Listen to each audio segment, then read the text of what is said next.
6 வயது சிறுவன் 4 வயது தங்கையை அழைத்துக் கொண்டு கடைத்தெருவின் வழியே சென்று கொண்டிருந்தான். ஒரு கடையின் வாசலில் இருந்த பொம்மையை பார்த்து தயங்கி நின்ற தங்கையைப் பார்த்து எந்த பொம்மை வேண்டும் என்றான்.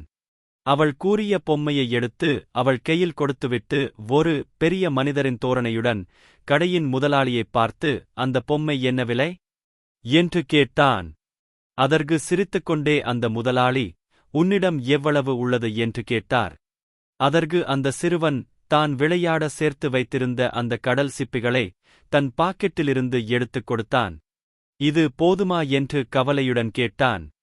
அதற்கு அந்த கடைக்காரர் அவனின் கவலையான முகத்தைப் பார்த்துக் கொண்டே, எனக்கு 4 சிப்பிகள் போதும் என்று மீதியை கொடுத்தார். சிறுவன் மகிழ்ச்சியோடு மீதியுள்ள சிப்பிகளோடும் தன் தங்கையுடன் அந்த பொம்மையை எடுத்துக் கொண்டு சென்றான். இதையெல்லாம் கவனித்துக் கொண்டிருந்த அந்த கடையின் வேலையாள் முதலாளியிடம், ஐயா, ஒன்றுக்கும் உதவாத சிப்பிகளை வாங்கிக் கொண்டு விலை உயர்ந்த பொம்மையை கொடுத்து விட்டீர்களே என்றான்.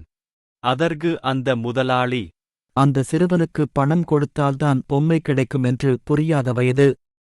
அவனுக்கு அந்த சிப்பிகள்தான் உயர்ந்தவை. நாம் பணம் கேட்டால் அவன் எண்ணத்தில் பணம்தான் உயர்ந்தது என்ற மாற்றம் வந்துவிடும். அதைத் தடுத்துவிட்டேன்.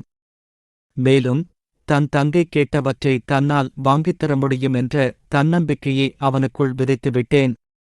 என்றாவது ஒரு நாள் அவன் பெரியவனாகி இந்த சம்பவங்களை நினைத்துப் பார்க்கையில் இந்த உலகம் நல்லவர்களால் ஆனது என்ற நல்ல எண்ணம் அவன் மனதில் தோன்றும். ஆகையால் அவன் எல்லோரிடமும் அன்பு காட்டத் தொடங்குவான். உலகம் அன்பினால் கட்டமைக்கப்பட வேண்டும் என்றார்.